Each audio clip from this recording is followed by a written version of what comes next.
China.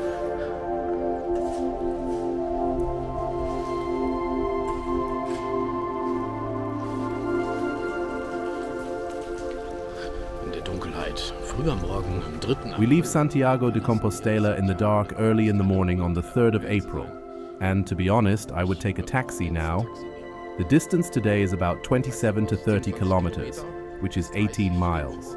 I'm not so sure about that. Oh shit. Es wird We schon. need to cover our back. Oh. Und es regnet. Ausnahmsweise. And for once it's raining. For once it's raining. We have to get down there now, in that direction.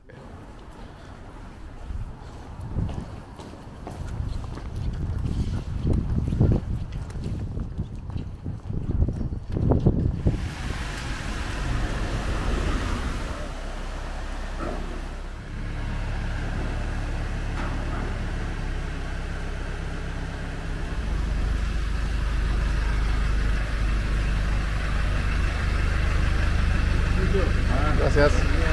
Buenas. Gracias.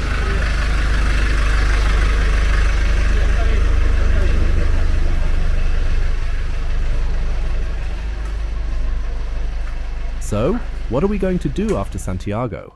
What are we going to do? On my way of St. James, in 2023, I walked to the end of the world, Fisterra on the west coast of Spain, via Negreira and Hospital after Santiago. This year, I wanted to walk the Camino to Muxia, which is in the north. Incidentally, there is also a path from there to Fisterra, which would complete the Galician triangle. While Fisterra was thought to be the end of the known world in ancient times, and is also a point from which souls start their journey to heaven, Mary appeared to the Apostle Jacob in Muxia when he was in complete despair about his missionary task on the Iberian Peninsula, as hardly anyone wanted to follow his faith in Christ. It is said that as he sat on the rocks of Muxia, Mary appeared to him on the sea and assured him that his work would not be in vain, whereupon he took courage. Who among us could not use new courage at times when things do not go according to plan? 12 kilometers. That's a lot. But That's a lot. maybe it's gradual. Ja.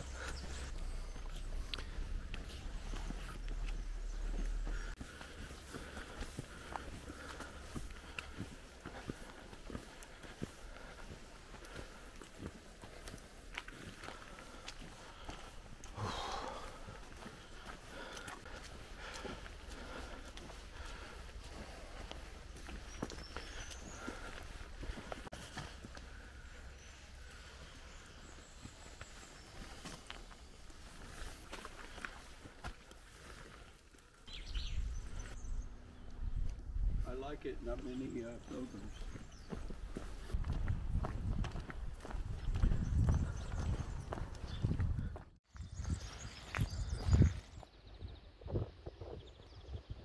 Phew, it's quite an ascent. At some point we reach the beautiful Ponte Maceira, which crosses the river Tambre, and it starts to rain. Oh well, I could easily turn back. I'm going back home. Bye-bye. I'm done with this place. Ciao, Cocoa. Oh no, come on, I can't do that because there's bound to be some nice background music again at some point. Then the mood will lift again, won't it? At least for me now. Maybe for you too.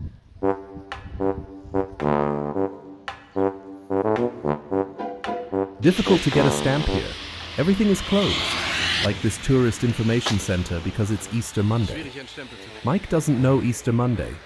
Doesn't it exist in the US? He made fun of it and said, oh, then there would have to be Easter Tuesday and Easter Wednesday too, so that people have a reason not to go to work. That's why everything is closed. Do you know if there is Easter Monday in the US and if the shops are closed then? That's the case in Spain.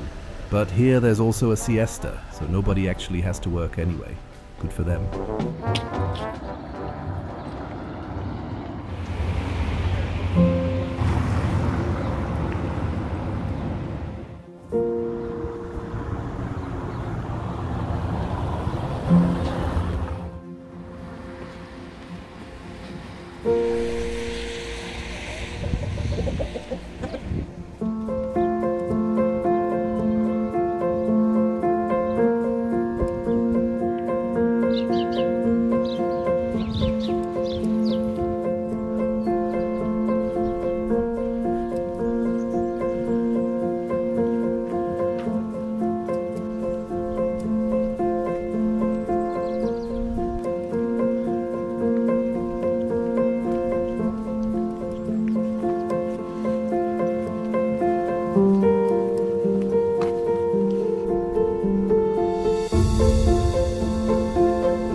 die letzte Stunde zieht sich jetzt schon ganz schön. Oh, I have to say, the last hour is really dragging on now. Small climbs again and again. I can't really remember it anymore. I must have forgotten because I walked the same route last year. Now we're looking forward to the Albergue, the pilgrim's menu, a shower, and we have to do some laundry, but we still have about 30 minutes to go. Vor uns liegen noch etwa 30 Minuten. Ei.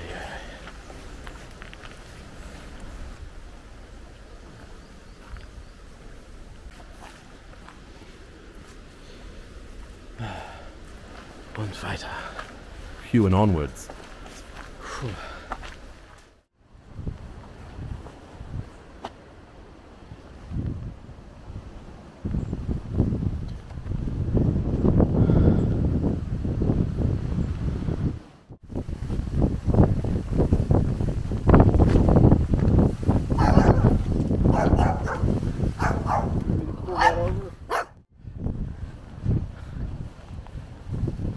Climb that mountain, huh?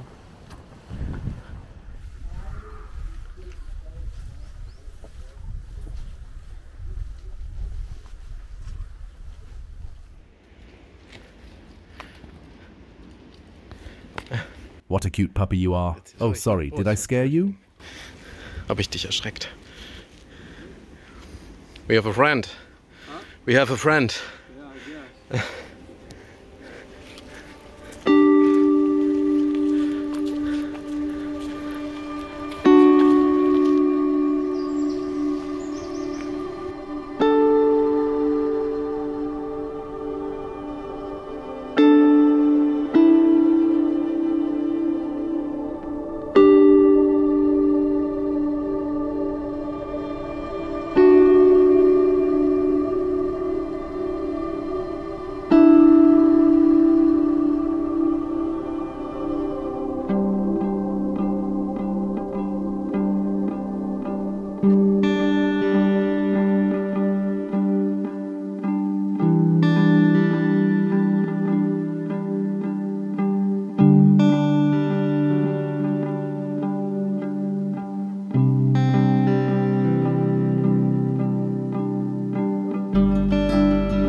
Yeah, I guess. Hello, dear friends. Here on day 13 on the Camino Portuguese. Portuguese? No, not anymore. It's officially over since yesterday. It may have started with this one, but it ended in Santiago. We finished it yesterday, and then this morning we continued in the direction of Muxia and Fisterra. We got as far as Portoamino. Yes, this is our accommodation. There you can see it. This is exactly where I was last year. Und von da unten durch diese. And down there, we hiked through this mysterious cold alley. We dragged ourselves up the stairs. Oh man. After just under 30 kilometers, that's 18.6 miles, and that with our heavy luggage and many climbs that I couldn't even remember. Last year I was already on the road here and I recognized many places, but my suppression system up here did a great job of blocking out the incline. I no longer had them on my screen. Perhaps they were added later by the Galicia tourist office, simply so that the path wouldn't be so crowded with pilgrims. The blokes have it thick as a fist behind their ears. At some point I said to Mike, okay, I can vaguely remember knowing this road, but the 2-kilometer climb didn't exist last year, or did it? And yes, I don't think Mike was really happy with the overall situation. The rain, the effort, and a strange German who just talks nonsense all the time. Well, shit happens. But we managed it all really well. We managed really well, even though it was raining, and I had another extreme on-off relationship not only with the weather, but also with my poncho. In the meantime, it's a case for the Guinness Book of World Records. I'd like to give them a call. They need to know what's going on. I've changed my poncho on and off 30 times today. That's not an exaggeration, it's an absolute world record.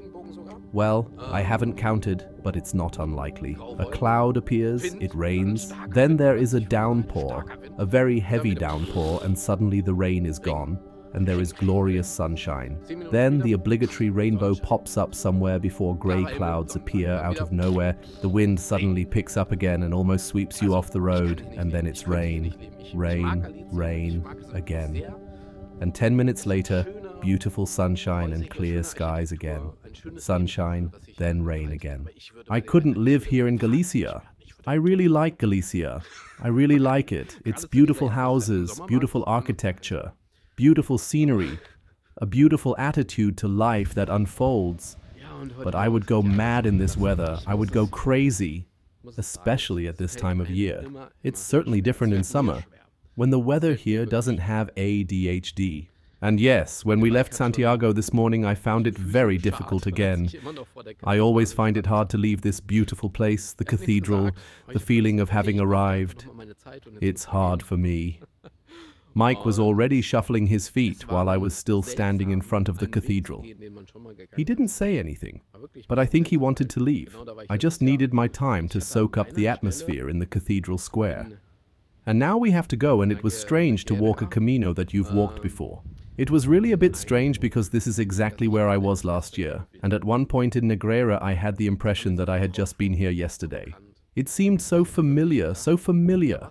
When I saw the supermarket, I thought, you were there yesterday, you did your shopping, you had a snack. But that was a year ago. It was a very strange feeling.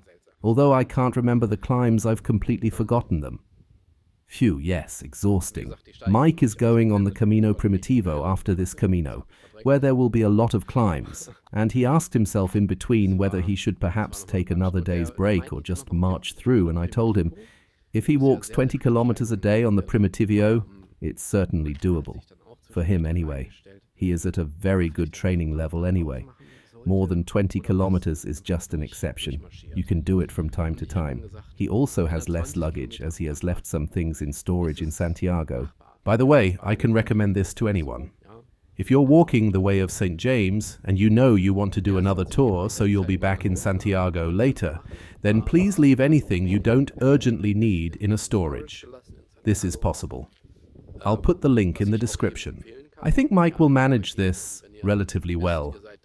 The Camino Primitivo is rumored to be one of the most beautiful caminos of all, so I'm happy for him that he can do it. I have to get back home. I'm going to drive down to Fatima after I arrive in Muxia and maybe meet the YouTuber Efren in Santiago the day after tomorrow, which I'm really looking forward to if that works out. As I said, it was very difficult to get away from the cathedral this morning. Then we walked. We stopped in between, had something to eat, and there were very few pilgrims on the way. Really very few, and I think mostly only Spanish. This evening we met a few more Americans, but I don't think they stayed here. We are now the only pilgrims here in the Albergue. So there was no pilgrims menu like I had last year with this huge group. We had to feed ourselves somehow. There was pasta and stuff in the restaurant. That's okay. Yes, I wanted to tell you 2 more anecdotes. I've told them before in other videos, I think, but the experiences have stuck with us and I'd love to hear your thoughts. That was so funny. It happened twice, this situation. We were in the suburb of Santiago in Omiladuaro, and the other time we were on the spiritual route before on the Portuguese towards Villanova, and we wanted to eat something in this one harbour town. We just wanted to eat something there. We were super hungry. We were cold, it was raining, and then we looked for a restaurant, and yes, we found something on the coast, stomped straight in, and the guy stood up in front of us and said, "No. Why no? How no? What's going on?" He just said, "No, you can't eat here. You have to sit outside. I won't serve you in here." And then we looked around, and there were 4 unoccupied tables, all clean, chairs, benches, tables, but he shooed us out. Well, we thought that can happen. Maybe he's having a bad day. But then it happened to us again in Omiladuaro. We wanted something to eat and went to a restaurant. And there are even people sitting at tables, reading newspapers and having a drink. And the guy says quite firmly, "No, I'm not going to serve you in here. You have to go outside with your food." We really thought we were in the wrong film. And when we asked why he didn't want to serve us inside, he simply said again in a very authoritarian manner, "No." We didn't argue for long and went to another restaurant, and lo and behold, we were suddenly able to get something inside. That was such a strange, curious, but somehow also funny experience that I really wanted to tell you about it again, because maybe you know why that happened. Feel free to let me know in the comments. What do you think? I really started laughing at that moment because I just couldn't process it in my head. I didn't understand that. It's a bit like getting on a bus, and the bus driver takes everyone but you, even though you want to pay. And the bus driver just says no and no again, like a robot. That could be from a Monty Python play. Mike and I talk about it every now and then and have to laugh about it. I don't think it was xenophobia, because there were people sitting there and they weren't just Spaniards either. And all these restaurants are on the Camino de Santiago, so they specialize in pilgrims and mainly expect pilgrims as customers. These are moments where I am quite inclined to believe in the simulation theory that we are living in a simulation. And this is simply a glitch in the matrix. Yes, this is simply a programming error at the moment, because the system is adjusting something. Just imagine you enter a restaurant, order something to eat, and get nothing. You simply wait an infinite amount of time, but there is no output. Waiter brings food in response to your input, order. It's like, imagine you go to work, and the building where you work has disappeared. Instead of the building, there are simply 3 grinning elephants. Anyway, reality obviously has a doorman, and he didn't like us. Maybe you can help me out of a jam. Write it in the comments.